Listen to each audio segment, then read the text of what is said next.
60 হাত লম্বা, আমাদের হাতের 60 হাত না, আদম নবীর নিজের হাতের 60 হাত লম্বা।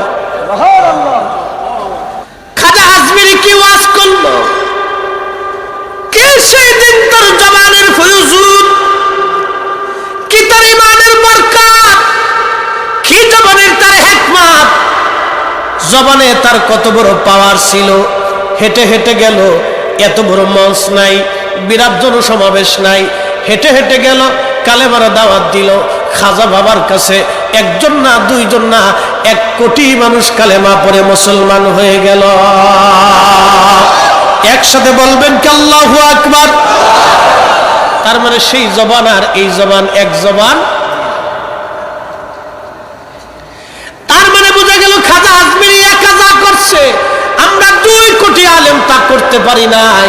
কথা কোন ঠিক কিনা? খুব মনোযোগ দেন।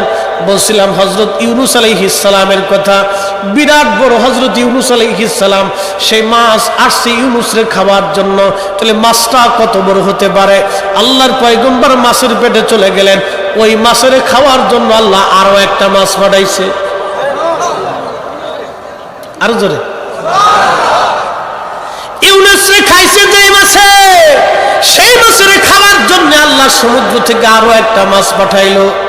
ও মাছ যাও, তুমি সেই মাছের খাবা, কিন্তু হজম করবা না, কারণ ওই মাছের মধ্যে আমার নবী ইউনূস। হযরত ইউনূস আলাইহিস সালামকে নিয়ে মাছ মহাসমুদ্রের মধ্যে চলে গেল।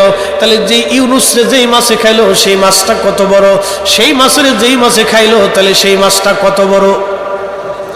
এইরকম হাজার হাজার মাছ, প্রত্যেক দিন 100 টন 200 টন করে খাবার এক একটা মাছের আমার আল্লাহ রাব্বুল আলামিন খাওয়ায়। তাহলে এবার বলেন, মাছের যদি আল্লাহ খাওয়াইতে পারে, ব্যাংক নাই, আদালত নাই, ওই যে আপনার খাদ্য গুদাম নাই, চাষাবাদ নাই, গম নাই, ভাত নাই, চাষের জমিন নাই, ফল নাই, ফ্রুট নাই, আল্লাহ একটা মাছের যদি প্রত্যেক দিন 100 মণ খাওয়াইতে পারে, 110 মণ করে প্রত্যেক দিন যদি খাওয়াইতে পারে, তাহলে আমরার মতো মানুষের আল্লাহ খাওয়াইতে পারে। তারপরেও এই জাতি সুদ খায়, ঘুষ খায়, সুয়ের খায়, কুত্তা খায়। কি কথা কোন ঠিক কিনা? ইলমুদ্দিনের কথা বলতেছি। ইলমুদ্দিন তিনি কোন রকম বেতন পাওয়ার পরে একটা ছুরি কিনলেন। ইলমুদ্দিনের চিন্তা হলো, রঙ্গিলা রসুল লেখে আমার নবীর ইজ্জতের সে আঘাত করছে, হয় ও বাঁচবে না হয় আমি বাঁচবো, হয় ও মরবে না হয় আমি মরবো। এই কথা বলার পরে তখন ব্রিটিশ আমল চলতেছে, বর্ডার টর্ডার এত কিছু ছিল না। পাকিস্তানের লাহোর থেকে রওনা দিয়ে সে ভারতে আসছে, রঙ্গিলা রসুলের লেখকরে সে হত্যা করলো। হত্যা করার পরে পুলিশ তার অ্যারেস্ট করলো, নিয়ে চলে গেল, বিচার আদালত বসছে। ব্রিটিশদের বিচার তো অত্যন্ত কঠিন বিচার, তারা ঘুষ টুস খায় না। আমরা বাঙালি না হয় ঘুষ মুস খেয়ে ডাইন বাম করে এটা সেটা করি। বাজান রে, দুনিয়ার মধ্যে যারা অন্যায় বিচার করে কিয়ামতের ময়দানে তারা বিরাট বড় ক্ষতিগ্রস্ত হবে। দুনিয়ার মধ্যে যারা ন্যায় বিচার করে কিয়ামতের মাঠে আল্লাহ তারা আরশে মুআল্লার নিচে জায়গা করে দিবে। একবার জোরে বলা যাবে কি মারহাবা। হযরত ইলমুদ্দিন বিচারের কাঠগড়ায় ব্রিটিশ বিচারক থেকে জিজ্ঞেস করলো, ইলমুদ্দিন তুমি কি হত্যা করছো? বলে হ্যাঁ। কেন হত্যা করছো? বলে আমার রসুলের নামে ফাহিশা কথাগুলো একটা বই লেখছে রঙ্গিলা রসুল, আমি সহ্য করতে পারি না, হয় মরবে না হয় আমি মরবো, এই জন্য আমি তাকে হত্যা করে ফেলছি। তখন বিচারক রায় দিয়ে দিবে। আদালত বলতেছে, উকিল যারা আছে তারা তো আবার বলতেছে, বিচারক অপেক্ষা করেন, আমার যিনি মক্কেল তিনি আবেগের বশে কাজ করেছেন, তাকে একটু সময় দেন, বয়স অল্প, যুবক মানুষ, আমরা তার সঙ্গে কথা বলি, আজকে রায় দিবেন না, আর একটু সময় তাকে দেয়া হোক। সময় দেয়া হলো। এবার উকিল মহোদয় তিনি ইলমুদ্দিনের কাছে যা বলেন, ইলমুদ্দিন তুমি শুধু একটা কথা বলবা, তোমাকে ফাঁসির কাষ্ঠ থেকে আমি ছুটাই নিয়ে আসবো। ইলমুদ্দিন বলেন, কি বলতে হবে বলেন? বলে বলতে হবে, তুমি শুধু বলবা আমি আবেগতাড়িত হয়ে করে ফেলছি, আমার ব্রেন তখন ঠিক ছিল না, আমি কাজ ঠিক করতে পারি নাই, আমি তখন অসুস্থ ছিলাম, আমি আদালতের কাছে ক্ষমা চাই। শুধু এই কথাটা বলবা, তোমাকে ফাঁসি থেকে মুক্ত করে নিয়ে আসবো, জেল যাবত যাই হোক না কেন তোমাকে ফাঁসির থেকে খালাস করে নিয়ে আসবো। ইলমুদ্দিন হুঙ্কার ছেড়ে উকিলকে বলতেছে, উকিল আমার মামলার উকিলতে আপনার করতে হবে না, শোনেন আমি বুঝে সুঝে তাকে হত্যা করেছি। আমি যার প্রেমের মালা গলায় দিছি তার জন্য ফাঁসির মালা গলায় দিতে পারি। আল্লাহু আকবার! আল্লাহু আকবার! রাসূলুল্লাহর মুহাব্বত কার কলিজার ভিতরে আসবে আমরা জানি না, ঠিক কি না? নবীর মুহাব্বত আসার জন্য অনেক পণ্ডিতওয়ালা হওয়া লাগে না, বিরাট বড় মুফতি হওয়া লাগে না, বিরাট বক্তা হওয়া লাগে না, বিরাট বড় অধ্যক্ষ উপাধ্যক্ষ চ্যান্সেলর প্রিন্সিপাল হওয়া লাগে না, বিরাট বড় শিক্ষিত চেয়ারম্যান মেম্বার এমপি মন্ত্রী মিনিস্টার ওসিডি সিএসপি এগুলি হওয়া লাগে না। নবীর মুহাব্বত করার জন্য বাজানরে অস্ত্র শস্ত্র স্বাবলম্বী হওয়া লাগে না, এগুলি শিখা লাগে না। আল্লাহ নবীর মুহাব্বত কার কলিজায় কখন আসবে তারা কান্দার মুসলমান আমরা কেউ বলতে পারবো না। ইলমুদ্দিন ডাক ডাকে উকিল, যার জন্য আজকে প্রেমের মালা গলায় দিলাম, আজকে আমি তার জন্য ফাঁসির মালা গলায় দিতে পারি। আমি মিথ্যা বলবো না, আমি শাহাদাত বরণ করার জন্য প্রস্তুত হয়ে আছি। আমি ওই নবীর জন্য, আমি ইলমুদ্দিন জীবন দেওয়ার জন্য আমি প্রস্তুত হয়ে আছি। একবার চিৎকার মেরে বলা যাবে কি আল্লাহু আকবার!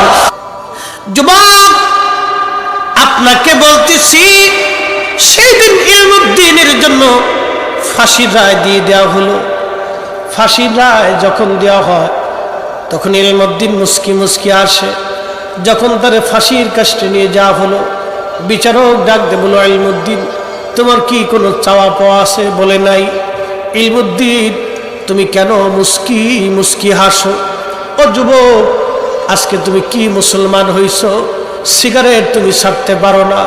ও যুবক, আজকে তুমি কেমন নবীর উম্মত হইলা? তুমি কেমন করে রসুলের উম্মত হইলা? নবীর সুন্নতের রঙে রঙিন হতে পারলা না। ও যুবক, তুমি কেমন মুসলমান হইলা? এখনো রসুলের আদর্শের পথে আসতে পারো নাই। যুবক, ইলমুদ্দিনের দিকে তাকাও, কোনো লেখাপড়া চার ছিল না, কোনো রকম মক্তবে লেখাপড়া করছে। আহা, ইলমুদ্দিন কোনো মাদ্রাসায় তেমন লেখাপড়া নাই, স্কুল কলেজে কোনো লেখাপড়া নাই। আজকে একটা নিরক্ষর আশিকে রাসূল ইলমুদ্দিন কি বলে শোনো। ইলমুদ্দিন কলিজার ভিতরে কখনকার মহব্বত আসবে আমি জানি না। সেই দিন আমাকে এক ভদ্রলোক ফোন দিল, বলতেছে, হুজুর আমি একটা ছাত্র সংগঠনের সাথে জড়িত ছিলাম, অর্ধেক নাস্তিক আর অর্ধেক মুসলমান ছিলাম। হুজুর, আলেমদেরকে দেখলাম আমার শরীর জ্বলতো। এমন কোনো খারাপ কাজ নাই আমি জীবনে না করছি, এমন কোনো পাপের কাজ নাই যে আমি জীবনে না করছি। ফরিদি হুজুর, আমার একটা ওয়াজ আমার জীবন পরিবর্তন করেছে। আপনি হযরতে বেলালকে নিয়ে যে ওয়াজটা করেছিলেন, এই ওয়াজটা শোনার পরে আমি তওবা করে ফেলেছি। আজকে হুজুর আমার চেহারা দেখলে কেউ চিনবে না, আমি দাঁড়িয়ে রাখছি, আমি সব ছেড়ে দিয়ে আজকে নামাজে পাবন্দি হয়ে গেছি। দোয়া করে দিবেন বাকি জীবন যাতে ইসলামের কথা আমি চলতে পারি। একবার জোরে বলা যাবে কি মারহাবা? সেই কথা শোনার পরে পশমগুলো আমার দাঁড়ায় গেল। হায় হায়, এমন যুবক কার কখন কোন সময় কার মহব্বত অন্তরে আসবে জানি না। ইলমুদ্দিনকে বিচারক বলতেছে, ইলমুদ্দিন তুমি কেন হাসতেছো? তোমার কি ভয় করে না? ইলমুদ্দিন জবাব দিল, বিচারক শোনো, আমি যার জন্য প্রেমের মালা গলায় দিছি তার প্রেমে আজ ফাঁসির দড়ি গলায় দেওয়ার জন্য ফাঁসির মঞ্চে উঠেছি। ইলমুদ্দিন ডাক ডাকে বিচারককে, তুমি ভাবতেছো আমি মারা যাইতেছি, কিন্তু শোনো বিচারক, কিছুক্ষণ পরেই আমি আমার ওই নবী রাহমাতুল লিল আলামিনের সাথে জান্নাতে একসাথে আমি মিলিত হয়ে যাব। আমার চাইতে খুশি কে বেশি হতে পারে বিচারক? গত রাত্রিবেলা ওই নবী আমার সঙ্গে স্বপ্নে কথা বলে গেছে। আমি জানি কিছুক্ষণ পরে আমি শহীদ হয়ে যাব, আর এটাও জানি রাহমাতুল লিল আলামিনের সাথে জান্নাতে একসঙ্গে আমি মিলিত হয়ে যাব। চিৎকার করে বলেন না আল্লাহু আকবার। আল্লাহ নবী বললেন, মান রাআনি ফিল মানামি ফাকাদ রাআল হক। যে আমাকে স্বপ্ন দেখলো সে বাস্তবে আমি নবী দেখলো। যে আমি নবীকে স্বপ্ন দেখলো সে বাস্তবে আমি নবী দেখলো। আমি নবী তার সাথে স্বপ্নে দেখা করলাম, কথা বললাম। এবার আপনারা বলেন, নবী যদি আসে 1450 বছর ধরে রসুল আসতেছে, নবী দেখা করতেছে, নবী দেখা দিতেছে। কি কথা বলেন ঠিক কিনা? তার মানে বোঝা গেল নবীর জায়গা নবী আছে, আমাদের চোখের জায়গা চোখ নাই। সূর্যের জায়গা সূর্য আছে, কিন্তু অন্ধের চোখ দেখে না বিদায় সূর্যের দোষ হবে না, এটা অন্ধের চোখের দোষ। আমাদের কালবের দরজা বন্ধ, চোখের দরজা বন্ধ, এই জন্য নবী আছে আমরা দেখতে পাই না। ও তারা কান্দার মুসলমান, নবীর জায়গা নবী আছে, উম্মতের চোখের জায়গা চোখ নাই। কথা বলেন ঠিক কিনা? বাস্তবতা থেকে একটা সুন্দর ঘটনার মাধ্যমে আমি চমৎকার করে আপনাদের সামনে একটা ঘটনা উপস্থাপন করি। পৃথিবীর মধ্যে একজন বিরাট বড় ইমাম ছিলেন, তার নাম মুহাম্মদ ইবনে সুলাইমান জাসুলি রাহমাতুল্লাহি আলাইহি। উনি ছিলেন বর্তমান মরক্কো। আপনারা জানেন কয়েকদিন আগে ফুটবল খেলায় ভালো খেলা করেছিল। এই মরক্কো একটা মুসলিম দেশ, 99% সুন্নি মুসলমান তারা। এই মরক্কোকে কে দিনের দাওয়াত দিল জানেননি? এটা আফ্রিকার একটা অঞ্চল, আরবি ভাষাভাষী। এই মরক্কো অঞ্চলে দাওয়াত দিয়েছিলেন আল্লাহর ওলিরা। তার ভিতরে অন্যতম ছিলেন মুহাম্মদ ইবনে সুলাইমান জাসুলি। ওনার ইন্তেকালের 70 বছর পরে ওনার কবর থেকে মাটি সরানো হলো ওনাকে স্থানান্তর করার জন্য। 70 বছর পরে কবর থেকে যখন মাটি সরানো হলো, দেখা গেল মুহাম্মদ ইবনে সুলাইমান জাসুলি 70 বছর আগে যেইভাবে কবরে রাখা হয়েছিল, 70 বছর পরে ওইভাবেই কবরের মধ্যে আছে। কাফনের কাপড় পচে যায় নাই, চোখের ভুরু নষ্ট হয় নাই, তার ত্বকটা নষ্ট হয় নাই, ঠোঁট তার শুকায় যায় নাই, একটা পশম তার পরে যায় নাই। একবার জোরে বলা যাবে কি আল্লাহু আকবার?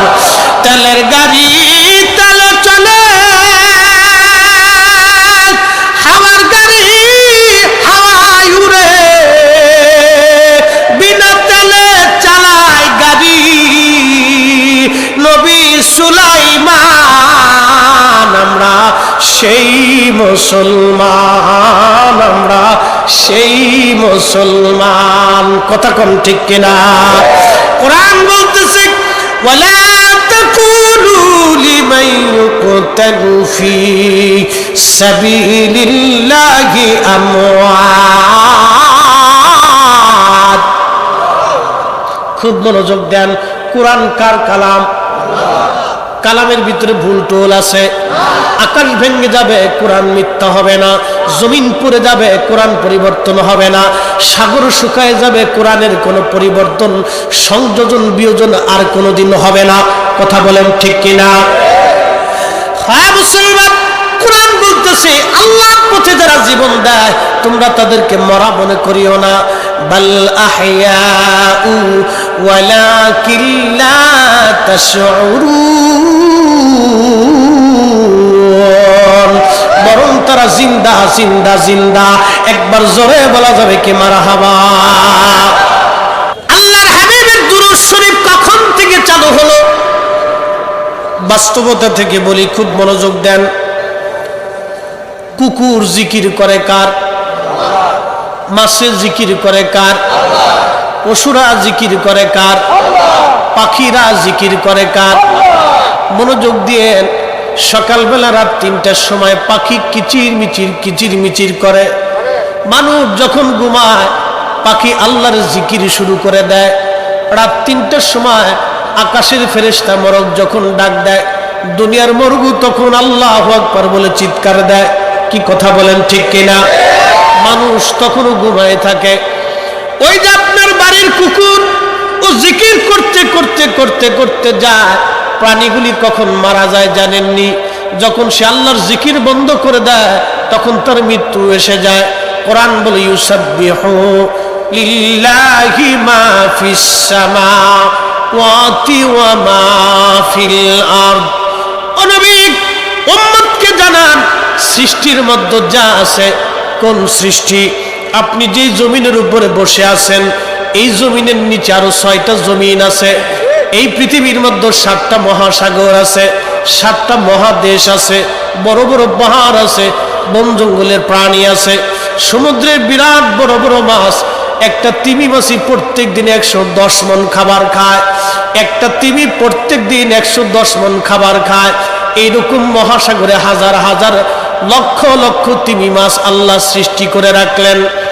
হযরত ইউনূস আলাইহিস সালামকে যখন আল্লাহ মাছের পেটে নিয়ে গেলেন, জাহাজ থেকে উনি লাফ দিলেন সমুদ্রের মধ্যে, তখন আল্লাহ একটা মাছকে বললেন, মাছ আমার ইউনূস রে তুমি খাও, কিন্তু খাইবারে মাছ ইউনূস রে ব্যথা দিবে না, কারণ আমার পয়গম্বর, ওরে হজম করা যাবে না, ওরে ব্যথা দেওয়া যাবে না, আমার ইউনূস রে কিন্তু কোনো কষ্ট দিবি না রে মাছ।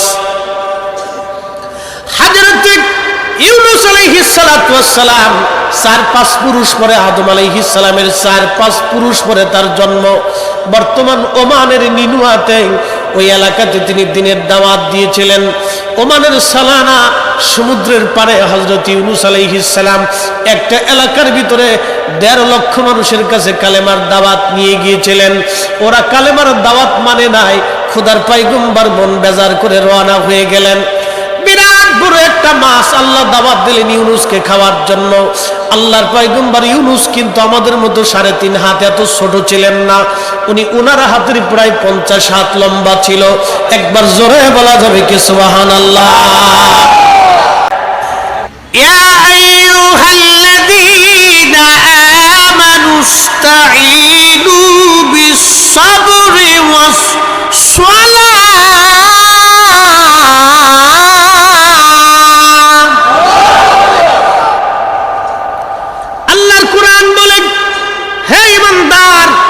তুমি আমার কাছে সাহায্য চাও 2 পদ্ধতিতে। 1 নম্বর পদ্ধতি সবর, ধৈর্য। 2 নম্বর পদ্ধতি হলো নামাজের মাধ্যমে, সালাতের মাধ্যমে। এজন্য আগের যুগের অলি বুজুর্গ যারা ছিলেন, কোন সমস্যায় পড়ার পরে তারা নামাজ পড়ে আল্লাহর দরবারে হাত তুলতেন। আজকে আমার দেশে একদল হলো নামাজের পরে মুনাজাত মানে না, তার মানে ওরাই হলো বর্তমান আজাজিলের দালাল। ইউনূস আলাইহিস সালাম মাছের পেটের ভিতরে, ইউনূস আলাইহিস সালাম যখন মাছের পেটের মধ্যে তিনি লড়াচড়া দিলেন, লড়াচড়া দিয়ে চিন্তা করলেন আমি কি মারা গেছি না বেঁচে আছি। দেখলেন না, আমি তো বেঁচে আছি। বিরাট বড় মাছের পেট। ইউনূস আলাইহিস সালাম লম্বা কম না, 40-50 হাত লম্বা একজন মানুষ। মাছের পেটের মধ্যেই তিনি দাঁড়ায়া গেলেন। তাহলে পেটটা কত বড় হতে পারে, মাছটা কত বড়? সুবহানাল্লাহ, বাড়ি যাইয়া বলে মাছ কত বড়, পেট কত বড়। সেই মাছের খাইছে আরো একটা মাছ, তাহলে সেই মাছ কত বড়? আল্লাহর কোরআন বলে, আলাম তারা আন্নাল্লাহা ইয়াসজুদু লাহু মান ফিস সামাওয়াতি ওয়া মান ফিল আরদ। ও নবী, আপনি কি দেখেন না সপ্তম আসমান, সপ্ত জমিনের ভিতরে যাহা আছে সব আমি আল্লাহর সেজদা দেয়। আপনি রাসূল কি দেখেন না সব আমি আল্লাহর সেজদা দেয়। গাছে আল্লাহর সেজদা দেয়, আপনি আমি দেখি না, কিন্তু আমার নবী দেখতো। মাছে আল্লাহর সেজদা দেয়, আমি আপনি দেখি না, কিন্তু আল্লাহর নবী দেখতো। পাহাড় আল্লাহকে সেজদা দেয়, আমি দেখি না, কিন্তু নবী দেখতো। কোরআন বলে, ওয়াশ-শামসু ওয়াল কমারু ওয়ান নুজুমু ওয়াল জিবালু ওয়াশ-শাজারু ওয়াদ-দাওয়াবু ওয়া কাসীরুম মিনান নাস।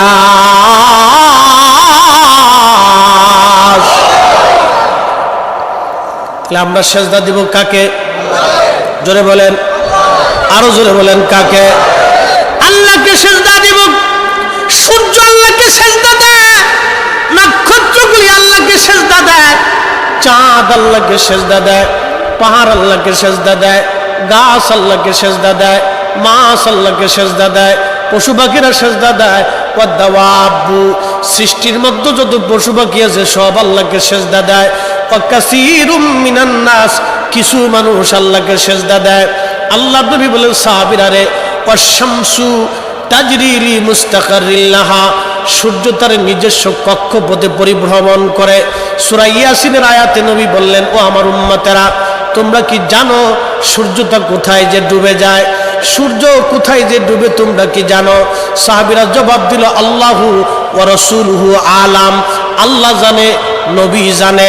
আল্লাহ জানে, নবী জানে। আমার সাথে বলেন, আল্লাহ জানে। কথা বলেন, আল্লাহ জানে। আমি বলি নাই, 1.25 লক্ষ সাহাবী বলছেন আল্লাহু ওয়া রাসূলুহু আলাম। আল্লাহ জানে, নবী জানে, আল্লাহ জানে, নবী ভালো জানে, আল্লাহ এবং তার নবী ভালো জানে। আমরা বলি নাই, ১৬ লক্ষ সাহাবী বলেছে, হাজার হাজার হাদিসের ভাষ্যে এই কথাটা আসছে, আল্লাহু ওয়া রাসূলুহু আলাম।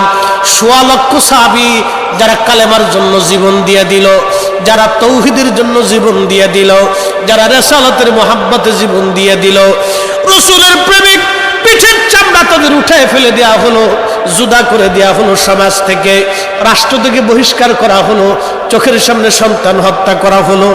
আজকে যেমন ফিলিস্তিনে মায়ের সামনে সন্তান আজকে শহীদ হয়ে যাচ্ছে, সন্তানের সামনে মা শহীদ হয়ে যাচ্ছে, ভাই ভাইয়ের সামনে শহীদ হয়ে যাচ্ছে, বাবার সামনে সন্তান শহীদ হয়ে যাচ্ছে। তারপরে ফিলিস্তিনি মুসলমান বাইতুল আকসার জন্য, কালেমার জন্য, এই স্বাধীনতার জন্য মিথ্যাবাদী ইসরায়েল জালেম জুলুম ইহুদিদের সামনে মাথা নত না করে তারা মাথা উঁচু করে জিহাদের ময়দানে অল্প সংখ্যক সামানা নিয়ে যুদ্ধের ময়দানে তারা ঝাঁপিয়ে পড়েছে। যদি তোমরা ইমাম মেহেদীর সৈনিক যদি তোমরা দেখতে চাও, তাহলে আজকে ফিলিস্তিনের দিকে তাকালেই দেখো, ওরাই হলো আসলেই ইমাম মেহেদীর সৈনিক। কথা কোন ঠিক কিনা? হযরত জাফর রাদিয়াল্লাহু আনহু নবীজির চাচাতো ভাই, নবীজির চাচাতো ভাই ছিলেন হযরত জাফর। হযরত আলী রাদিয়াল্লাহু আনহুর আপন ভাই মুতার প্রান্তরে শহীদ হলেন। কাফেররা তার দুইটা হাত কেটে ফেললো। কেটে ফেলে দেওয়ার পরে নবীজি বললেন, সাহাবীরা, আমার জাফরের হাতের বদলেতে আল্লাহ দুইটা পাখা সৃষ্টি করে দিছে, ওই পাখা দিয়ে আমার জাফর তামাম সৃষ্টি উড়ে বেড়ায়। আল্লামা ইমাম সুয়ুতি রাহমাতুল্লাহি আলাইহি খাসাইসুল কুবরার মধ্যে লেখেন, আল্লাহর নবী একদিন রাস্তা দিয়ে সাহাবা একরাম নিয়ে যাচ্ছে মদিনার পথ দিয়ে, এমন সময় নবীজি বলেন, ওয়া আলাইকুম আসসালাম। সাহাবীরা বলেন, হুজুর আপনাকে সালাম দিল কে, আর আপনি জবাব দিলেন কেমনে? কার জবাব দিলেন? কে আপনাকে সালাম দিল? আল্লাহর নবী বলেন, সাহাবীরা রে, আমার জাফর এই সামনে দিয়ে উড়ে যাওয়ার সময় আমাকে সালাম দিয়ে গেছে, তোমরা দেখো নাই, কিন্তু আমি নবী দেখছি, এই জন্য আমি আমার জাফরের সালামের জবাব দিয়ে দিলাম। একবার চিৎকার মেরে বলেন আল্লাহু আকবার। আল্লাহর পথে যারা জীবন দেয় তারা জিন্দা। তারা কি? জোরে বলেন, জোরে বলেন, তারা কি? জোরে বলেন, তারা কি? কে বলেছে? বাল আহইয়া, বাল আহইয়া, বরং তারা জিন্দা। ওয়ালা কিল্লা তাশউরুন, তোমরা অনুধাবন করো না, তোমরা বুঝো না। আল্লাহ বলে তোমরা অনুধাবন করো না, তোমরা বুঝো না।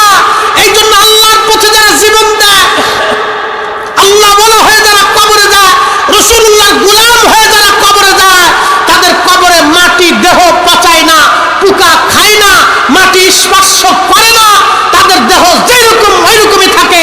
সুলাইমান জাজুলি 70 বছর পরে কবর যেমনে ওইরকমই ছিল, তার দেহ পচে নাই। কারণ কি জানেন? একটা আমলের কারণে। বলবো একসাথে বলেন তো আল্লাহু আকবার। উনি ওনার কিতাব দালাইলুল খায়রাতের মুকদ্দমার ভিতরে উনি ওনার জীবনের একটা ঘটনা লিখছেন। হযরত সুলাইমান জাসুরি বলেন, হে মা বোনেরা, আপনারাও আজকে শুনে যাবেন, মনোযোগ দিয়ে শুনে যান রে মা বোনেরাও শুনে যান। আমরার মানুষ তৈরি করা লাগবে, মানুষ। আমি নবী না চিনিলাম, কি যে ভুল করিলাম, ঠিক কিনা? আমি নবী না মানিলাম, কি যে ভুল করিলাম, ভস্মে ঢালিলাম ঘি। মানুষ হইয়া ভবেতে আসিয়া মানুষের করিলাম কি। মানুষ হইয়া ভবেতে আসিয়া মানুষের করিলাম কি। মানুষ হইয়া ভবেতে আসিয়া মানুষের করিলাম কি।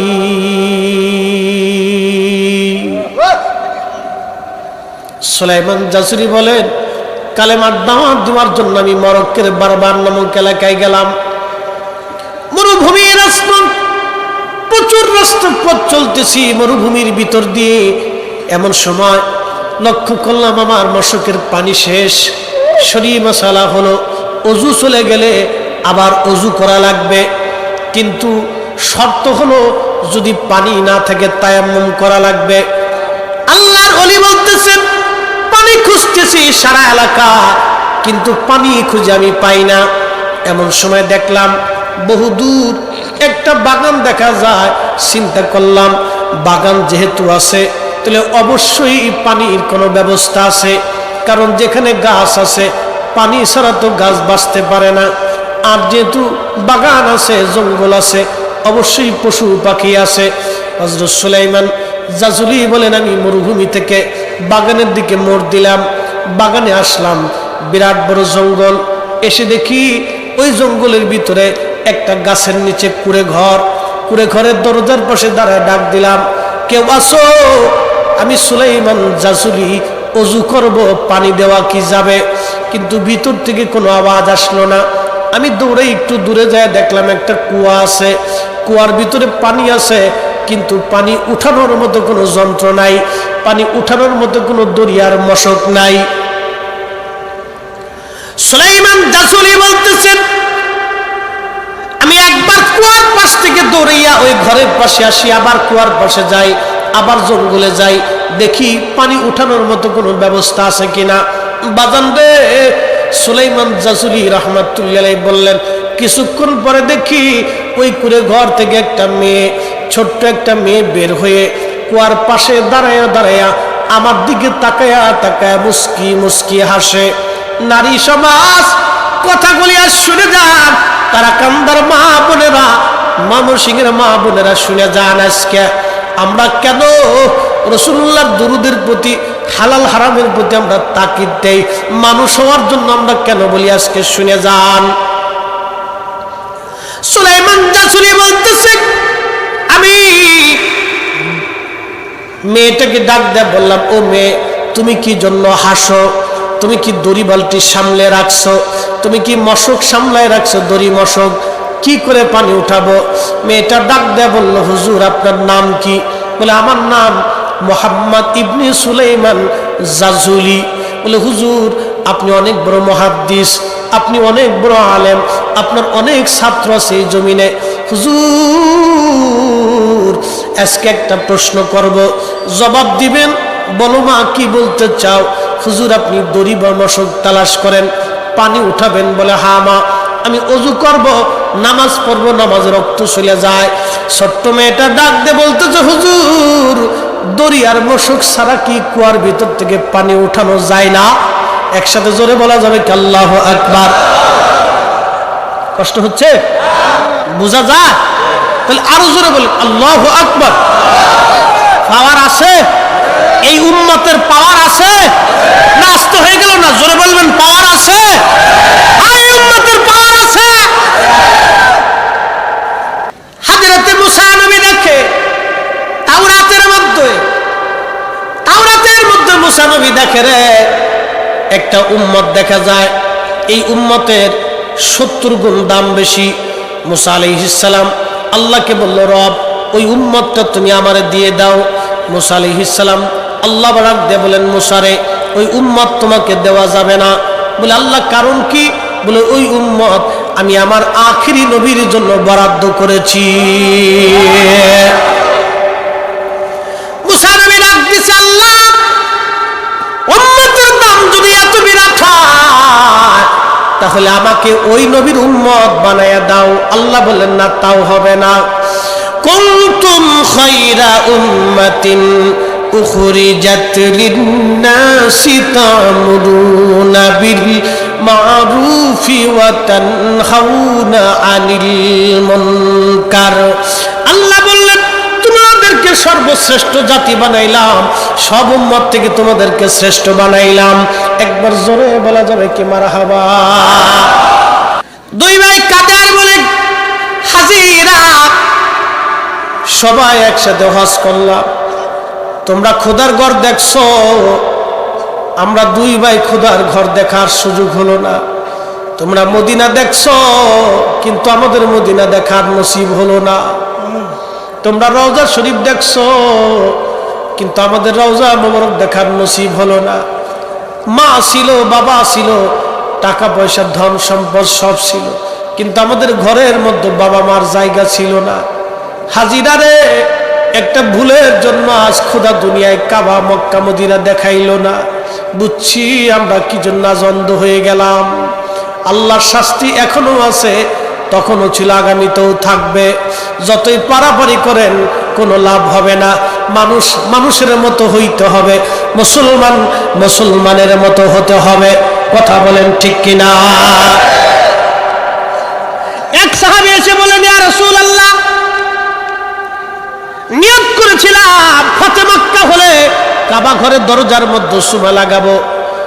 সাহাবী বলতেছে, হুজুর ফতে মক্কা হয়ে গেল, কাবা ঘরে সুমা লাগাবো, দয়া করে আপনি বলে দেন। আমার দিকে তাকান। নবীজি বললেন, সাহাবী তোমার ঘরে কি মা আছে? বলে, হ্যাঁ হুজুর মা আছে। আল্লাহর নবী ডাক দেয়, বলে, সাহাবী রে, যদি ঘরে মা থাকে মায়ের পায়ের মধ্যে সুমা লাগাও, আল্লাহর ঘরের চৌকাঠে সুমা লাগানো হয়ে যাবে। আজকে আমার দেশের কিছু ভাইরা ছেলেমেয়েরা কদমবুসি করত। আগে আমার দেশের ছেলেরা মেয়েরা মায়ের পায়ের মধ্যে হাত দিয়ে চুমা খাইতো, বাবার পায়ের মধ্যে হাত দিয়ে চুমা দিত, দোয়া খাইরে নিয়ে আসতো। এইগুলি শিরিক আর বেদাত বলে আজকে সমাজ থেকে উঠাই দিয়ে দিছে, বন্ধ করে দিয়েছে।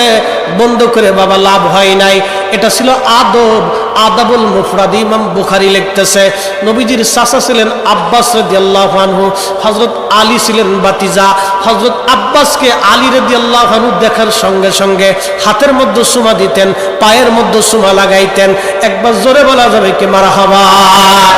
আচ্ছা আপনারা বলেন, আলী কি সোয়াবের জন্য চুমা দিতেন, না মোহাব্বতের জন্য দিতেন, তাজিমের জন্য দিতেন? হযরত আলীর তো নেকের অভাব নাই, আছে। হযরত আলী নিজেও জান্নাতি, তার দুইটা বেটা জান্নাতের যুবকদের সর্দার, তার স্ত্রী জান্নাতের মহিলাদের সর্দারিনী, তার শ্বশুর দুজাহানের সর্দার, তার শাশুড়ি হযরত খাদিজা জান্নাতিনী। এবার আপনারা বলেন তো, হযরত রাসূলের পুরা পরিবারটা জান্নাতি ঘর, তার তো নেকের অভাব ছিল না, কিন্তু তারপরেও আলী চাচার মহব্বতে, চাচার সম্মানে হাতের মধ্যে পায়ের মধ্যে চুমা লাগাইতেন। আর যেই ছেলে পায়ের মধ্যে সন্তান, যেই সন্তান বাবা মার পায়ের মধ্যে চুমা লাগায়, ওই সন্তান কোনোদিন বাবা মার চেহারার দিকে তাকায় চোখ রাঙ্গায় কথা বলে না। কি কথা কন না? এগুলো আজকে শিরিক আর বেদাত বলে অনেকে বন্ধ করে দিচ্ছে। হযরত মুহাম্মদ ইবনে সুলাইমান জাসুলির কথা বলছিলাম, মনে আসেনি আপনাদের? কবরের ভিতরে দেহ পচে না, একসাথে জোরে বলা যাবে কি আল্লাহু আকবার? কবরের ভিতরে দেহ পচে নাই কেন? একটা আমলের জন্য। আমলটা কি আপনাদেরকে শুনে। হযরত সুলাইমান জাসুলি রাহমাতুল্লাহি আলাইহি তিনি বলতেছেন, আমি মেয়েটাকে বললাম, মারে তুমি কি দড়ি বালতি মশক কি সামলায় রাখছো? মেয়েটা বলে, না হুজুর। আপনার পরিচয় কি দয়া করে বলবেন? তখন মেয়েটা বলতেছিল, সুলাইমান জাসুলি বলল, হ্যাঁ বাবা, মা আমার নাম মুহাম্মদ ইবনে সুলাইমান জাসুলি। বলে, মা। মেয়েটা বলতেছে, হুজুর আপনি কি একটা প্রশ্ন করি জবাব দিবেন, বলো দড়ি মশক ছাড়া কি কুয়ার নিচ থেকে পানি উঠানো যায় না? বলে, হ্যাঁ। না মা, কি করে সম্ভব? তখন এই মেয়েটা বলতেছিল, হুজুর অপেক্ষা করেন, আমি কুয়ার নিচ থেকে দরিয়ার মশক ছাড়া পানি উঠাইয়া আপনাকে দেখাচ্ছি। একবার জোরে বলা যাবে কি আল্লাহু আকবার? হযরত সুলাইমান জাসুরি বলতেছে, আমি দেখলাম কুয়ার ভিতর থেকে পানি উঠে উঠে কুয়া ভরে গেল। আমি আশ্চর্য হলাম। মেয়েটা দৌড়ায় ঘরের মধ্যে চলে গেল। আমি ওই পানি দিয়ে ওযু করলাম, নামাজ পড়লাম। নামাজ পড়ার পরে আমি খুব চিন্তায়, সারা জীবনের এত মুহাদ্দিসগিরি আমি করলাম, এত হাদিস আমি পড়াইলাম, এত ছাত্র আমার হলো, কিন্তু এই নিয়ামত তো আমি হাসিল করতে পারি নাই। কি করা যায়? দৌড়াইয়া ওই মেয়েটার ঘরের দরজার পাশে টোকা লাগাইলেন, ও মা দরজা খোলো রে মা, দরজা খোলো। ও নারী সমাজ, আজকে আপনারা শুনে যান, আমাদের দেশের মেয়েরা বেপর্দা হয়ে যায়, বেহায়া হয়ে যায়, রাস্তাঘাটে বেপরদায় চলে, মেয়ের উন্না থাকে পিছে, মেয়ে থাকে সামনে সামনে। ও নারী, সৌন্দর্য বাড়ানোর জন্য তুমি কত মেকআপ করলা, কত সুন্দর পোশাক পরলা, কিন্তু সৌন্দর্য হবে না। মেয়েদের সৌন্দর্য দুই জায়গা, এক নম্বরে পর্দা, দুই নম্বরে নামাজ। যেই নারী পর্দা করে, নামাজ পড়ে, ওই মেয়েকে আল্লাহ নুরানি চেহারাওয়ালা বানায় দেয়। একবার জোরে বলা যাবে কি মারহাবা? চ্যালেঞ্জ 6 মাস দিয়ে গেলাম নারী সমাজকে, 6 মাসের জন্য দিয়ে গেলাম। 1 নম্বরে সালাত, 2 নম্বরে ওযু, পর্দা। পর্দা 1 নম্বরে পর্দা, 2 নম্বরে নামাজ। এই দুইটা জিনিস দিয়ে গেলাম। কোন নারী যদি নিয়মিত 6 মাস এই কাজ করে, তার চেহারা অটোমেটিক সুন্দর হবে, একটু মেকআপ করা লাগবে না। আম্মাজান সারা, হাওয়া আলাইহিস সালামের পরে আম্মাজান সারার মতো এত সুন্দর নারী কোনো মা জন্ম দিতে পারে নাই। আল্লাহ এত সুন্দর করে তারে তৈরি করেছিলেন, জীবনে কোনোদিন মেকআপ করে নাই। হযরত ইব্রাহিম খলিলুল্লাহর তিনি স্ত্রী ছিলেন। আম্মাজান সারাকে মিশরের ফেরাউন ধরে নিয়ে গেল তার সাথে ব্যভিচার করার জন্য। আম্মাজান সারাকে হরণ করার জন্য, তার ইজ্জত লুণ্ঠন করার জন্য আম্মাজান সারা 2 রাকাত নামাজ পড়ে আল্লাহকে বলতেছেন, হে রব, আমি আপনার বান্দি, আপনি আপনার খলিলের সাথে আমাকে বিয়ে দিয়েছেন। আল্লাহ, এই দুনিয়াতে আপনার খলিলের স্ত্রী আমি ছাড়া আর কেউ নাই। আল্লাহ, জীবনে কোনো পুরুষ আমার শরীর স্পর্শ করে নাই বেগানা। হে রব, আমি আমার নিজেকে পবিত্র রেখেছিলাম, শুধুই আপনার খলিলের জন্য আমার শরীরকে নির্বাচন করেছি। আল্লাহ, এই ফেরাউন থেকে আপনি আমার নাজাত দেন। ফেরাউন যখন হাত দিতে গেছে, তখন ফেরাউনের সমস্ত শরীর আল্লাহ অবশ করে দিচ্ছে। না হইল না? আরেকটু জোরে বলবেন, আরো জোরে। ইব্রাহিম আলাইহিস সালাম ছিলেন বাইরে, আর খোদার খলিলের স্ত্রী ছিলেন অন্দর মহলে। আল্লাহ ইব্রাহিমের চোখের দরজা খুলে দিলেন, কালবের দরজা খুলে দিলেন। আজকে যারা বলেন যে নবী দেখে না, আমি বলবো আপনার চোখ কানা হয়ে গেছে। আপনি দুনিয়াতে ঈমান কানা, আপনি আসলে আকীদাও বুঝেন না, ঈমানও বুঝেন না। আপনি নবীও মানেন না, নবী চিনেনও না। ইব্রাহিম আলাইহিস সালাম তিনি বাইরে, আর আম্মাজান সারা তিনি ছিলেন অন্দর মহলের একবারে রাজ সিংহাসনের একবারে খাস মহলে। ফেরাউন ধরতে গেছে, আল্লাহ অবশ করে দিচ্ছে। ফেরাউন কান দেয়ার কয়, আগের মিশরের বাচ্চাদেরকে ফেরাউন বলা হতো। মুসা আলাইহিস সালাম যে ফেরাউনকে চুবাই মারছে, ওই ফেরাউন না, আর একটা ফেরাউন। এই ফেরাউন ছিল লুচ্ছিয়া, সুন্দরী নারী দেখলে তাদেরকে উত্ত্যক্ত করত। তো ফেরাউন ডাক দেখা, সারা রে, তুমি আল্লাহর কাছে বলো আমরা যাতে মাফ করে দেয়, আমি তোমারে মুক্ত করে দিব। তা হযরত আম্মাজান সারা বলতেছে, আল্লাহ, ফেরাউন যদি এই অবস্থায় মরে যায় তো মানুষ বলবে আমি তাকে মেরে ফেলছি। আল্লাহ, তুমি তারে আবার সুস্থ করে দাও। সে মাফ সাফ চাইতেছে। মুমিনরা সবসময় দিল নরম থাকে, কথা কোন ঠিক কিনা? আজকের ফিলিস্তিন ইসরায়েল যুদ্ধ কেন হয় জানেন? এই যে আমরা যেমন দয়া করে রোহিঙ্গাদেরকে জায়গা দিছি, এরকম ফিলিস্তিনিরা আজ থেকে 70 বছর 75 বছর আগে এই ইসরায়েল ইহুদিদেরকে জায়গা দিছিল। আপনি ঠিক বললেও ঠিক, না ঠিক বললেও ঠিক, এটাই ঠিক। কি কথা কন না কে? ওরা ছিল রোহিঙ্গা। কি ছিল? ওই ইহুদিরা ছিল রোহিঙ্গা। হিটলার 60 লাখ ইহুদি মারছে। 60 লাখ মারার পরে কয়টারে বাঁচাই রেখে কইছিল, দুনিয়াত কয়টা ইহুদি বাঁচাই তুই গেলাম পরে বুঝবি। আজকে হিটলারের কথা ঠিক হয়েছে, ওরা সারা দুনিয়া অশান্তি বাঁধাইছে, সারা পৃথিবী নিয়ে। ইউক্রেন যুদ্ধ, ইউক্রেন রাশিয়ার যুদ্ধ ইহুদিদের কারণে। এসব শয়তানি, ওরা সারা দুনিয়া শয়তানি করে বেড়ে, ওরা সারা দুনিয়াতে শয়তানি করে। এর ইতিহাস আবার টান দিলে রাত চলে যাবে না, এদিকে যাব না, খুব মনোযোগ দেন। ওরা খাইতে পারতো না, ফিলিস্তিনের জায়গা দিল। ওরা কই যাবো, এত কটা ইহুদি থাকুক না। থাকতে দেওয়ার পরে ইহুদিদেরকে ব্রিটিশরা অস্ত্র দিল, টাকা দিল, খাদ্য দিল, চিকিৎসা দিল, বাসস্থান দিল, কোটি কোটি ডলার বুড়ি বুড়ি দিয়ে, শিক্ষা অশিক্ষিত এদের শিক্ষা টিক্ষা দিয়ে, অস্ত্র শস্ত্র দিয়ে, ট্রেনিং দিওয়াইয়া এরপরে ইসরায়েল একটা রাষ্ট্র গঠন করলো। ইসরায়েল কোনো দেশ ছিল না, এটা ফিলিস্তিন মুসলমানদের জমিন, এটা বাইতুল আকসা, এটা আমাদের জমিন। আগেও মুসলমান, এখনো মুসলমান, আগামীতেও মুসলমান। যুদ্ধ হবে, জিহাদ হবে, ফিলিস্তিনটা স্বাধীন হবে বাইতুল আকসার জন্য। আমরা প্রত্যেকটা বাঙালি মুসলমান নিজেদের জীবন দেওয়ার জন্য প্রস্তুত আছি। হাত উঁচা করে বলে ঠিক না? নারায়ে তাকবীর।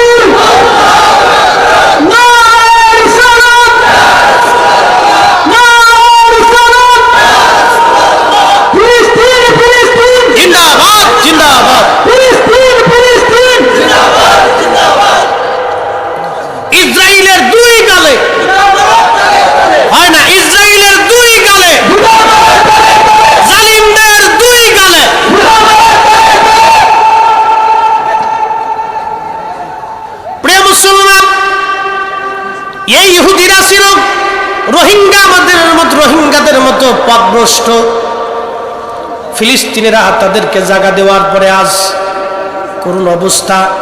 প্রায় 10 লক্ষ ফিলিস্তিনিদের বাড়ি ঘর ওরা দখল করে নিছে। ওরা কেমন করে অত্যাচার করে জানেননি? রাত্রিবেলা ঘুমিয়েছেন আপনি, সকাল 10টার সময় নোটিশ আসছে এই বাড়ি ঘর তুমি ছেড়ে দাও। যদি ছেড়ে না দাও তাহলে ধরে নিয়ে যাওয়া হবে। যদি কেউ প্রতিবাদ করত ধরে নিয়ে যাইতো, তাকে জেল জরিমানা দেওয়া, কোনো বিচার সালিশ নাই, ওইভাবে তাকে ওই অবস্থায় জেলখানায় ধরে রাখতো, অত্যাচার করত, নির্যাতন করত। এইভাবে 10 লক্ষ ফিলিস্তিনের বাড়িঘর ওরা দখল করেছে। তার মানে ওরা দখলদার, ওরা জালিম। কথা কোন ঠিক কিনা? ওরা দখলদার, ওরা জালিম। তারা কামদার মুসলমান। খুব মনোযোগ দিয়ে আজ আপনারা শুনে যান। হকের উপরে থাকাটাও এটা আমাদের জন্য ঈমান, সত্যের উপরে প্রতিষ্ঠিত থাকাটাও আমাদের জন্য ঈমান। বাজান, দুনিয়ার থেকে আজ আসি, কাল এই মাটির নিচেই ঘর হয়ে যাবে। একদিন মাটির ভিতরে হবে ঘরে। মন আমার কেন বান্ধ দালান ঘর? মন আমার কেন বান্ধ দালান ঘর? কথা বলেন ঠিক কিনা? বাজান, আজকে বলে দিয়ে যায়, আজকে আপনি মারা যাবেন। মারা যাওয়ার পরে কালকে সন্ধ্যা লাগার আগে আপনাকে কবরস্থ করা হবে। ও বন্ধু, ওই কবরে আপনার সঙ্গে কেউ যাবে না, বন্ধু বান্ধব যাবে না, আত্মীয় স্বজন যাবে না, সন্তান যাবে না, স্ত্রী যাবে না, পুত্র যাবে না, সবাই বিদায় জানায় চলে আসবে। বন্ধুরে, 6 মাস পরে তো আপনার সন্তান আপনার কথা ভুলে যাবে, আপনার স্ত্রী হয়তো ভুলে যাবে। যদি মা জীবিত থাকে তাহলে সারাটা জীবন মা কান্নাকাটি করবে। কি কথা বলেন ঠিক কিনা? মা ভুলে না রে বন্ধু, মা ভুলে না। সন্তান কানা হলেও মা ভুলে না, সন্তান ল্যাংড়া হলেও মা ভুলে না, সন্তান বুবা হলেও মা ভুলে না। কিন্তু ওই কবরে আপনাকে দেখতে আসবে কে? সবাই যখন আপনাকে ভুলে যাবে, একজন আপনাকে ভুলবে না, তিনি রাহমাতুল লিল আলামিন, তিনি নবী। নবী নবী গোলামি করলে ওই নবীর গোলামি করে যাওয়া লাগবে, দল করলে ওই নবীর দল করে যাওয়া লাগবে, জীবন দিলে ইলমুদ্দিনের মতো নবীর জন্য জীবন দিয়ে যাওয়া লাগবে। কথা কোন ঠিক কিনা? বলছিলাম হযরতে ইব্রাহিম আলাইহিস সালাম বাইরে নামাজ পড়তেছে, আল্লাহ দিল খুলে দিলেন, চোখ খুলে দিলেন। আম্মাজান সারা ভিতরে, ফেরাউন হাত দিছে, ধরতে গেছে, আল্লাহ অবশ করে দিলেন। আম্মাজান সারা বলে, রব তুমি যদি এখন মেরে ফেলাও তো মানুষ বলবে আমি তাকে মেরে ফেলছি। আল্লাহ তুমি হায়াত দিয়ে দাও, কাকুতি মিনতি করতেছে, জিন্দা বানাও। আবার সুস্থ করছে। আমাদের অঞ্চলে একটা প্রবাদ ছিল, এক বক্তা মাঝে মধ্যে ওয়াজ করতো, আগারে খাসি ডেগার পাড়া তোলালো, তবু পাড়ার ভোব খাসলাত না গেল। কথা বুঝছেন? আগারে পাড়া ডেগার খাসি তোলালো, তবু পাড়ার ভোব খাসলাত না গেল। পাড়া চিনছেন নি আপনারা? আচ্ছা, পাড়ার শরীরে খুব আতরের গন্ধ করে। হ্যাঁ, কি গন্ধ! ওরা যতই সাবান সুডা শ্যাম্পু যাই দেন, ও গন্ধ ওর শরীর থেকে যায় না। তো মনোযোগ দেন, এই পাড়ারে আপনি যতই তুলান, তো আগে যে ওই যে পাড়ার যে একটা বব খাসলা চরিত্র, অকামের চরিত্র, এই চরিত্র আর কোনোদিন যায় না। ও খালি ববু করে বেড়ায়, ববু করে বেড়ায়, ববু করে বেড়ায়। এই জন্য কবি লেখছেন, আগার পাড়া ডেগার খাসি তোলালো, তবু পাড়ার বব খাসলাত না গেল। তো বদ চরিত্রবান সহজে হয় না। যদি কেউ বলেন যে চরিত্র চেঞ্জ হয়েছে, তাহলে খুব হিসাব কিতাব করে বুঝতে হইব, কারণ জ্বালা আছে। তো ফেরাউনে করছে কি, ভালো হয়ে যাওয়ার পরে আবার আম্মাজান সারার দিকে হাত বাড়াইছে। বুঝতে পারছেন? আবার আল্লাহ অবশ করে দিচ্ছে। এবার শুধু অবশ হয় নাই, মির্গি রোগের মতো ছটফট করতেছে। বলবেন আল্লাহু আকবার। আল্লাহ আছে? না জোরে কোন আল্লাহ আছে? আল্লাহর ক্ষমতা কি আগের মতোই আছে? হ্যাঁ, আগের মতোই আছে। ও ফিলিস্তিনরা যতই পারাপারি করুক, ওই ইসরায়েলরা ফিলিস্তিন দখল করার জন্য, আল্লাহর কসম করে বলি, মুসলমানদের ভিতরে সুলতান গাজী সালাউদ্দিন আইয়ুবীর জন্ম হয়ে যাবে, নুরউদ্দিন জঙ্গির জন্ম হবে, শাহজালালের জন্ম হবে, শাহপরানের জন্ম হবে, খাজা আজমিরের জন্ম হবে, মুজাদ্দিদ আল ফিসানির জন্ম হবে। এক এক সময় এক একজনকে আল্লাহ পাঠাই দিয়া মুসলমানদের জমিন আল্লাহ দখল করাবে। কথা বলেন ঠিক না বেটা? হাজরাতে সারা ডাক দিয়ে বলেন, রাব, এইভাবে যদি লোকটা মারা যায় তাহলে লোকেরা বলবে আমি মেরে ফেলছি। রব্বুল আলামিন তুমি তারে মাইরো না, আল্লাহ তুমি তারে মাইরো না, তুমি তারে আবার সুস্থ করে দাও। আবার সুস্থ করে দিছে, আবার হাত দিয়ে ধরতে গেছে, ওই চরিত্র সহজে তার ভালো হয় না। আবার আল্লাহ পাক অবশ করে দিলেন। এবার ফেরাউন ডাক কয়, সারা রে, ও সারা, তুমি যদি আমারে মাফ করে দাও, আল্লাহর কাছে বলো, আল্লাহ যদি সুস্থ করে দেয়, তাহলে আমার একটা মেয়ে আছে হাজরা, আমি আমার হাজরাকে তোমার দাসী বানায় দেব। একসাথে বলবেন না মারহাবা? আম্মা জান সারা রাদিয়াল্লাহু আনহা তিনি দোয়া করলেন, আল্লাহ তুমি সুস্থ বানায় দাও। ফেরাউন এবার ভালো হইয়া তার মেয়ে দাস হাজরাকে তার দাসী বানায় দিল। আল্লাহর খলিল বিল্ডিং প্রাসাদের বাহিরে নামাজরত আম্মা জান সারা রাদিয়াল্লাহু আলাইহিস সালাম তিনি আসছে। আল্লাহর খলিল তখনও নামাজ পড়তেছিলেন। আম্মা জান সারা আল্লাহর খলিলকে সালাম দিলেন, নামাজরত অবস্থায় ইশারা করলেন। তখন আম্মাজান সারা তার বর্ণনা করতেছিলেন, কিন্তু আম্মাজান সারা তো জানে না আল্লাহর খলিল ইব্রাহিম ওই অবস্থায় বিল্ডিং এর বাহিরে থাইকা সব কিছু তিনি দেখে ফেলাইছে। আল্লাহর খলিল ইব্রাহিম যদি বাহির থেকে সব দেখতে পারে অন্দরমহলে, তাহলে আপনারা বলেন রওজা মোবারক থেকে আমাদের নবী আজকের মাহফিল দেখার ক্ষমতা আছে না? না আছে? জোরে বলেন আছে?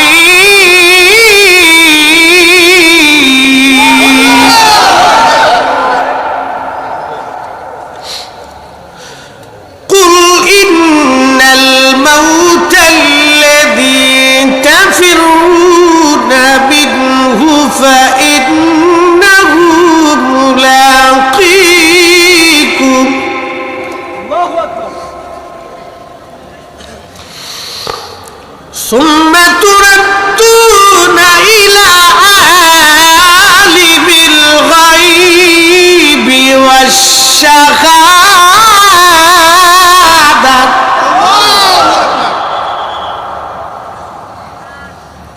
আল্লাহ বলেন, হুজুর কুল আপনি বলে দেন, ইন্নাল মাউতাল্লাযী তাফিরুনা মিনহু, আমার বান্দা মরণ থেকে যতই পালাক না কেন পালানোর কোনো সুযোগ নাই। আসমান জগৎ আর জমিন জগৎ যেখানেই পালাক না কেন আমার বান্দা পালানোর মতো কোনো রাস্তা নাই, পালাইতে পারবে না। সুম্মা তুরাদ্দুনা ইলা আলিমিল গায়বি ওয়াশ শাহাদাত, শুধু পালাইবে না তা না, আমার বান্দার আমলগুলি আমি রব্বুল আলামিন তারে দেখাই দিব। ফায়ুনাব্বিউকুম বিমা কুনতুম তা'মালুন, জিন্দেগি তোর যাইরে ফাঁকি দিয়া রে সোনার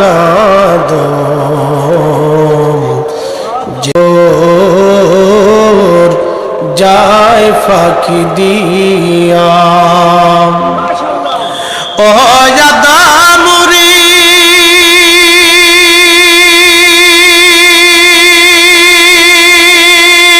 পাখি ধরিয়া গেছে দাড়ি দিগন্ত বাসে গুটা চারি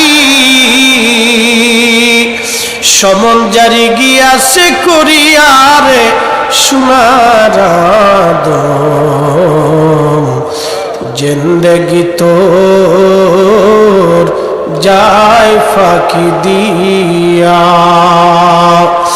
জিন্দেগি তোর যায় রে ফাঁকি দিয়া রে সোনার আদম জিন্দেগি তোর যায় ফাঁকি দিয়া। তারা কান্দার মুসলমান, কবর হাসর বড় কঠিন জায়গা, বিরাট বড় কঠিন। হাসরের মাঠ কত বিরাট হবে তার একটা ছোট্ট বর্ণনা আমি আপনাদের সামনে তুলে ধরি, মনোযোগ দেন। বর্তমান পৃথিবীতে মানুষ আছে 800 কোটি। কত কোটি? 800 কোটি মানুষ। এই 800 কোটি মানুষ সারা পৃথিবীর মধ্যে 800 কোটি মানুষ কিয়ামত পর্যন্ত, আদম সফিউল্লাহ থেকে কিয়ামত পর্যন্ত যত মানুষ তত মানুষ হাসরের মাঠে দাঁড়াবে। আল্লাহর জমিনের মধ্যে যত ফেরেশতা আছে সব ফেরেশতারা হাসরের মাঠে দাঁড়ায় যাবে। কত ফেরেশতা দাঁড়াবে জানেননি? আল্লাহ তা ফেরেশতা কত বড় বড় ফেরেশতা। জিব্রাইল একজন ফেরেশতা, তার 600 পাখা আছে। একটা পাখা দিয়ে একটা বাড়ি দিলে দুনিয়ার থেকে আসমানে যাইতে 1 সেকেন্ড সময় লাগে না। একবার জোরে বলা যাবে কি সুবহানাল্লাহ? বাকি 599 পাখা ব্যবহার করা লাগে না। এত বিরাট বড় ফেরেশতা আল্লাহর সামনে দাঁড়াবে সেই দিন স্ব-আকৃতিতে, নিজের আকৃতিতে দাঁড়াবে, কোন মানুষের আকৃতি না, স্ব-আকৃতি। 600 পাখা সহ বিরাট আকৃতি। জিব্রাইল, আজরাইল, মিকাইল, ইসরাফিল, মালেক যত ফেরেশতা আছে নিজেদের আকৃতিতে কিয়ামতের মাঠে দাঁড়াবে। তাহলে সেই মাঠটা কত বড় হবে? আল্লাহু আকবার। তো জিব্রাইল কত বড়? পৃথিবীর সব পানি যদি জিব্রাইল আলাইহিস সালামের মাথায় ছাড়েন, পৃথিবীতে সমুদ্র আছে 7টা। এই জমিনের নিচে যে জমিন আছে সেখানেও সমুদ্র আছে, সেই জমিনের নিচে আরো যত জমিন আছে সেখানেও সমুদ্র আছে, আসমান জগতেও সমুদ্র আছে। সমগ্র পানি যদি জিব্রাইল আলাইহিস সালামের মাথার উপরে ছেড়ে দেন, পানি পড়ে পড়ে পড়ে পড়ে পায়ের গোড়ালি যাওয়ার আগ পর্যন্ত সব পানি শেষ হয়ে যাবে, কিন্তু পানি গোড়ালির পরে আর যাবে না। একবার চিৎকার মেরে বলা যাবে আল্লাহু আকবার। এত বিরাট বড় জিব্রাইল আর মিকাইল আর ইসরাফিল স্ব-আকৃতি হাসরের মাঠে দাঁড়াবে। হায় হায় হায়, মাঠ কত বড় হবে! সমস্ত জিন জাতি সেই মাঠে দাঁড়াবে, তাহলে মাঠ কত বড় হবে! সমস্ত পশু পাখিরা হাসরের মাঠে দাঁড়ায় যাবে। হুজুর, পশু পাখি দিয়ে আল্লাহ কি করবে? একটা গরু আর একটা গরুর বিরুদ্ধে হাসরে মামলা করবে। আল্লাহ, দক্ষিণ পাড়ার গরু আমার এসে গুতাইছিল, গুতা দিছিল, আল্লাহ আমি তার এই বিচার চাই। আল্লাহ বলবেন, তোমার যেইভাবে গুতা দিছিল তুমি সেইভাবে তার একটা গুতা দিয়ে দাও। তোমার যে কয়টা গুতা দিছিল তুমি সেই কয়টা গুতা ওইভাবে দিয়ে দাও। কিয়ামতের মাঠে ওইভাবে পশু পাখিদের বিচার করা হবে, কিন্তু মানুষেরও বিচার করা হবে। যারা জাহান্নামী হবে তারা সেই দিন আফসোস করে বলবে, আল্লাহ, পশু পাখিদের বিচার হয়ে যাওয়ার পরে তারা মাটি হয়ে গেল। পশু পাখিদের কোনো জান্নাত জাহান্নাম নাই, শুধু কয়েকটা প্রাণী আর বস্তু জান্নাতে যাবে। 1 নম্বরে সেই পাখি যেটা হুদহুদ, সুলাইমান আলাইহিস সালামের গুপ্তচর ছিল। আর একটা সেই কুত্তা, আসহাবে কাহাবের সঙ্গী যে কুত্তাটা 7 জন অলিকে ভালোবেসে কিতমির কুকুর জান্নাতে চলে গেল। অতএব আমরা যারা অলিদেরকে ভালোবাসি, অলিদের সাথে আমাদেরও জান্নাত নসিব হয়ে যাবে। কথা কোন ঠিক কিনা? আল্লাহু আকবার, ওয়ালিল্লাহিল হামদু, বিসমিল্লাহির রাহমানির রাহিম।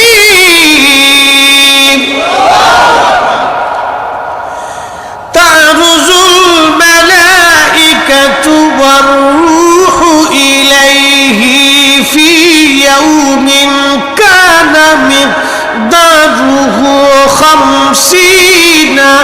আলফা সানা। কোরআন বলতেছে সে হাসরের মাঠ কত বড় হবে।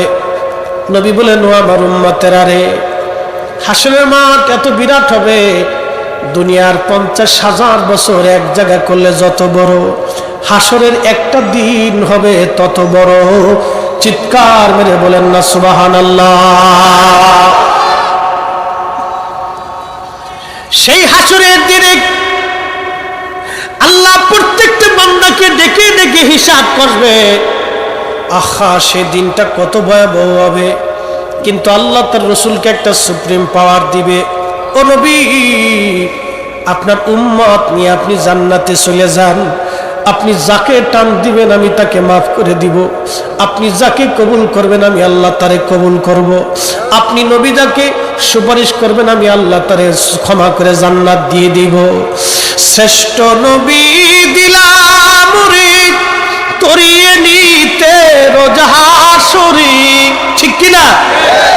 শ্রেষ্ঠ নবী দিলাম রে তরিয়ে নিতে রোজ হাসরে, পথ না ভুলি তাই তো দিলে পাক কুরআনের বাণী। খুদা তোমার মেঘের বাণী, সুন্দর ফুল সুন্দর ফল মিঠা নদীর পানি। খুদা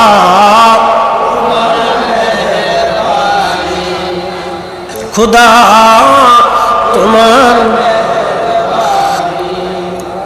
তুমি কতই দিলে রতন ভাই বারাদার পুত্র স্বজন, তুমি কতই দিলে রতন ভাই বারাদার পুত্র স্বজন, ক্ষুধা পেলে অন্ন যোগাও মানি চাই না মানি।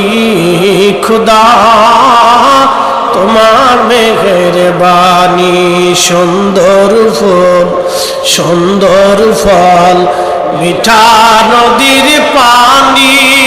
খুদা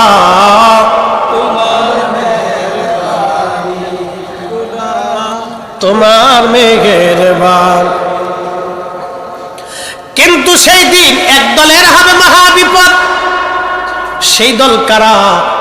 দুনিয়ার ভিতরে যারা জাকাত ফেতরা দেয় না, কোটি কোটি টাকার মালিক হয়েছে কিন্তু জাকাত দেয় না, আবার জাকাত দেয় তাও সিরা লঙ্গি, 2 মাস পরার পরে বেড়া মুততে বইছে নিজ দিয়ে ফাইরিয়ে চলে যায়।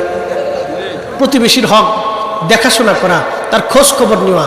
আমাদের দেশে কয়জন ব্যক্তি বাড়িঘরে আত্মীয় স্বজন দেখে টিকে রাত্রিবেলা খায় ঘুমায়? বলেন। হযরত ওমর প্রত্যেক রাত্রিবেলা ঘুরে ঘুরে দেখতেন কে খায় কে খায় না। হযরত ওমর সারাদিন ঘুরে ঘুরে দেখতেন। একসাথে বলা যাবে না মারহাবা? একদিন হযরত ওমর গেছেন মরুভূমির ভিতরে, যায় দেখতেছে একবারে মরুভূমির ভিতরে একটা তাঁবুর ভিতরে মিটমিট করে আলো জ্বলতেছে। হযরত ওমর চিন্তা করলেন ব্যাপার কি, তার গোলামের সাথে করে নিয়ে গেছে। যাওয়ার পরে ওই তাঁবুর পাশে দাঁড়াইছে, তেমন সময় মহিলা বলতেছে, মেয়ে দুধের সাথে পানি বেশি করে মিশা। মেয়ে বলতেছে, মা বলেন কি, দুধের সাথে পানি মিশাবো?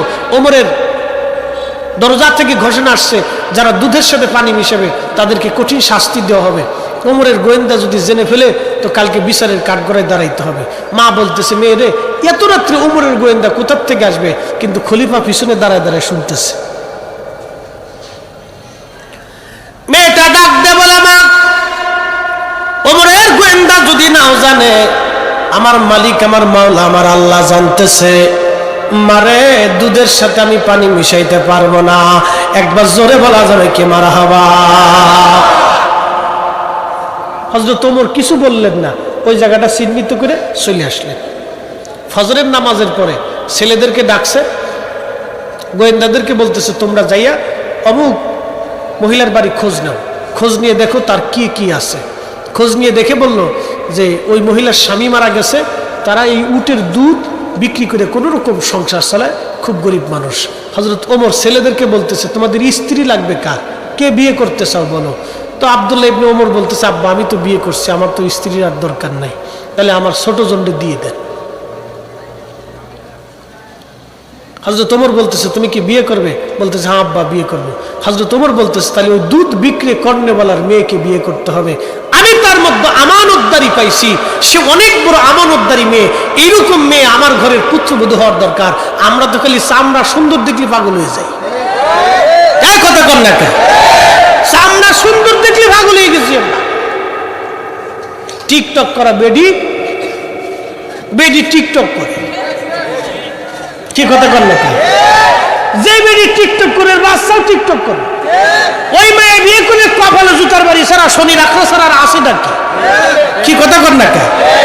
ও নারী সমাজ ভালো করে শোনেন, হযরত ওমরের মতো খলিফা, অর্ধ পৃথিবীর খলিফা, তার স্ত্রী তার সন্তান দেশে দুধ বিক্রি করনেওয়ালা মহিলার মেয়ে বিয়ে করাইতেছে। মারহাবা কর। আর আমরা খালি চামড়া দলা দেখি আর চিন্তা করি পয়সা করি আছে কিনা, চিন্তা করি শ্বশুর মরে গেলে কিছু পাবো কিনা। ও দান্দা করে, মরার আগেই দান্দা করে ফেলেছে। বুঝার চেষ্টা করেন, এগুলো আমাদের জীবন পরিবর্তন করে দেয়।